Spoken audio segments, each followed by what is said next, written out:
Alright guys, welcome back to DTech. Today we're going to be working on this Hyundai Genesis for check engine light. Customers complaining about low boost condition. He feels like the turbo's not working and he wants me to take a look at it and see what the problem could be before just throwing any type of money at it. And for today's video, we're going to be using this Kingbolen K8 Pro scan tool that was recently sent to me, and I'm going to show you how we can use this tool to help us determine what's wrong with the vehicle. So let's get set up, connect the scan tool, and start taking a look at this Hyundai Genesis. So for starters, let's go ahead. The interface is part of this kind of a new lineup, let's call it. Some of the tools now carry the dongle or the interface magnetically on the back of the tool, which makes it very convenient. So we'll take that interface now, we'll get it plugged into the DLC, we'll key up the car, and just like with everything I do, we'll do a full system scan. And despite the size, this does still carry and have a kickstand, which always makes it convenient to hang up there on the steering wheel. And for scanning on this, there's the two paths. We're going to pick intelligent.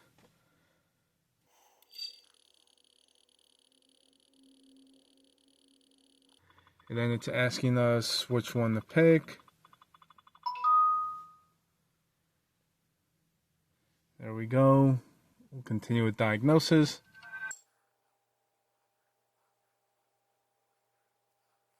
Alright, let's try to do automatic search. Now, this comes up, and I've noticed in not just this tool, but other scan tools, when you're doing some Hyundai Genesis and some other makes models, it has you pick a specific one that you are, or that applies to what you are working on. So we'll do that one, USA area, it's a 2.0 coupe. And let's do a full health report. So this will scan all the modules on complete vehicles, and it'll give you the ability to build a report,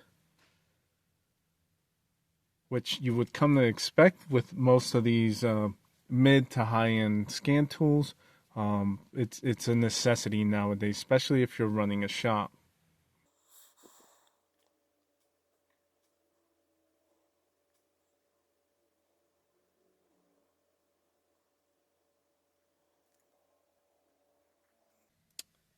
And there we go. So this is all the trouble codes per all modules and the ones that are good without codes.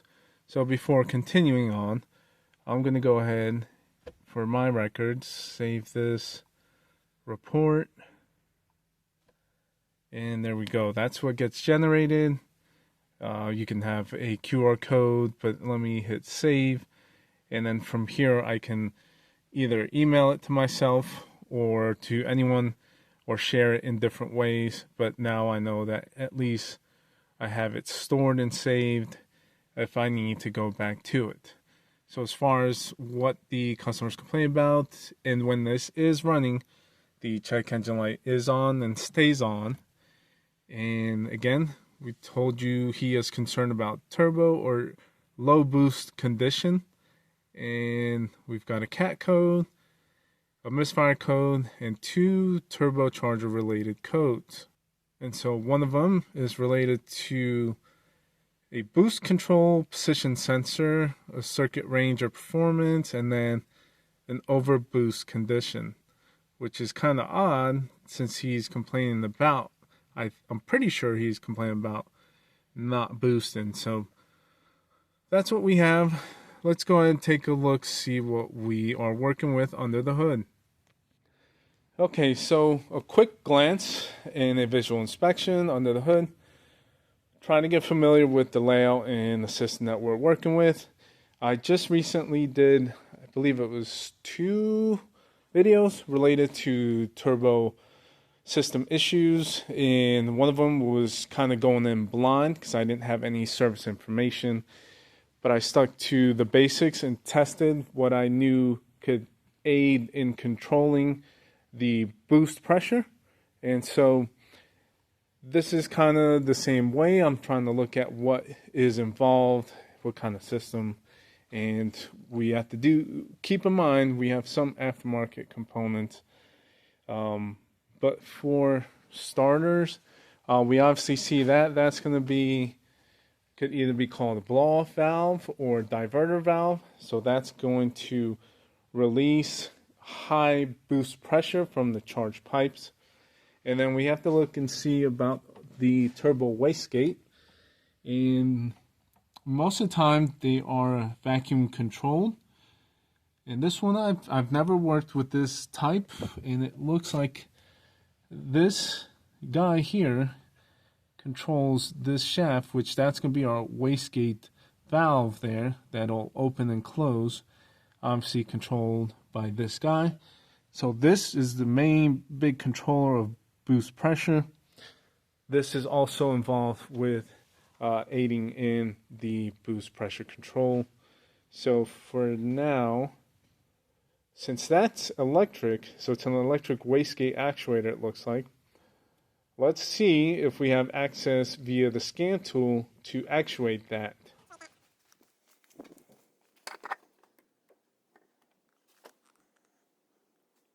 So from here, if we want to go into engine computer, we hit that arrow. And let's look at actuation test, see if there's anything related.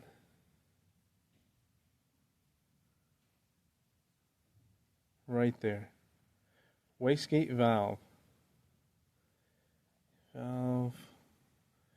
Alright, let's see what we get. Let's hit start.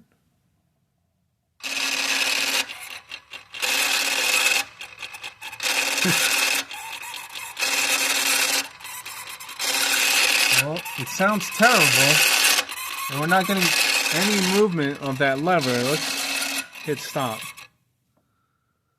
So, without knowing too much of the system, that doesn't sound great, and we're clearly not getting any movement there. That definitely is helpful, but let me see. I thought I saw, okay, this one. I'm wondering if it's going to be this guy. Let's go ahead and hit start.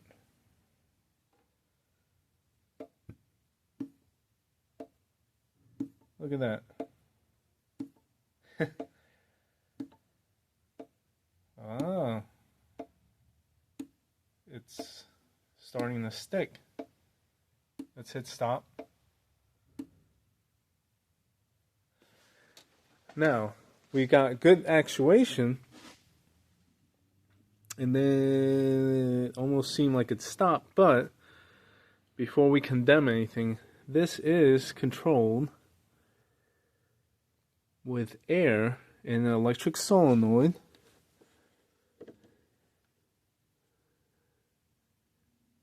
And so maybe we ran out of some of that air, which is why it stopped moving. So between the two, at the moment, I'm going to condemn the wastegate. We're going to start with that. Clearly, we're not getting any movement there. We're able to actuate it, but the motor internally just sounds broken or messed up. This one we do get to see some movement, so we'll leave that for later. Let's attack this guy first. That's how this tool here is helping us to figure out what's going on.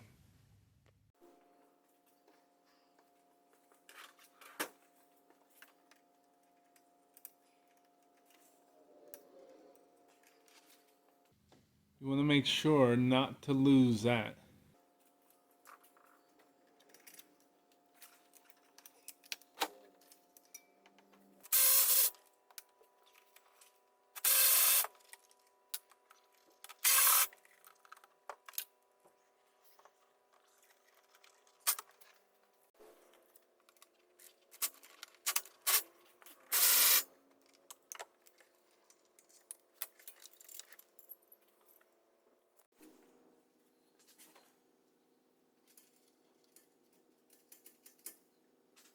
One thing you want to do is make sure that the wastegate valve moves freely, not binding up. So that's fine. So we'll go ahead and install the new actuator.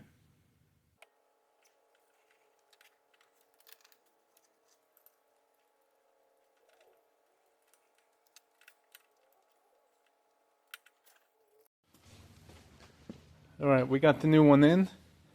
Let's go ahead and key it up. Now we haven't done anything different. We won't even clear the code. I want to see if we can get actuation or something to act different with the wastegate actuator. So we'll go back to actuation test, all at the bottom, wastegate. I'll get you a look down there. We'll hit start.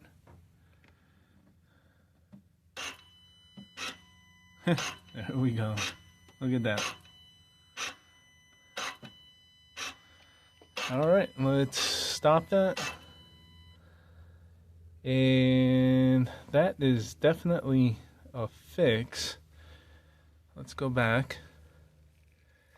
Out of curiosity, let's see. So I was double checking to see if there's any relearns or calibration. Doesn't look like there is, but you can see what we would have access to if we need to do some of the other stuff. Like even writing bin, supposedly we've got access to. So let's go ahead, back out. Let's delete all the trouble codes here from, I'll call it the home screen, from the diagnostic report. And once we're done with that, we'll go ahead and start it up. We'll actually test drive it and make sure that no boost codes return. Alright, so I've cycled the key off after the full system clear, and you can see the green checks. No more codes in the, at least the engine computer. Looks like actually all modules, so 0 DTCs left. Let's go ahead, crank up, get it running. Let's warm it up and we'll go for a test drive.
So looking at that graph right there, tells us we are definitely building over 20 psi. So our starting point is 14, which is atmospheric.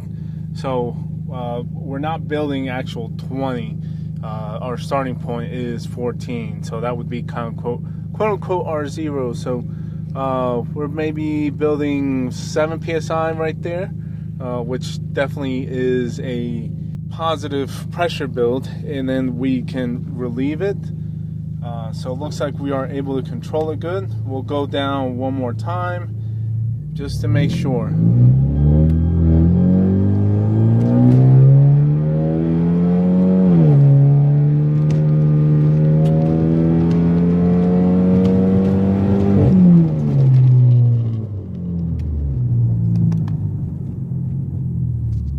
So definitely peaked up high, and obviously we were able to control it. So that one was over the 25 mark, so we are knocking on the 12 psi's worth of boost. So I would say this is a fix.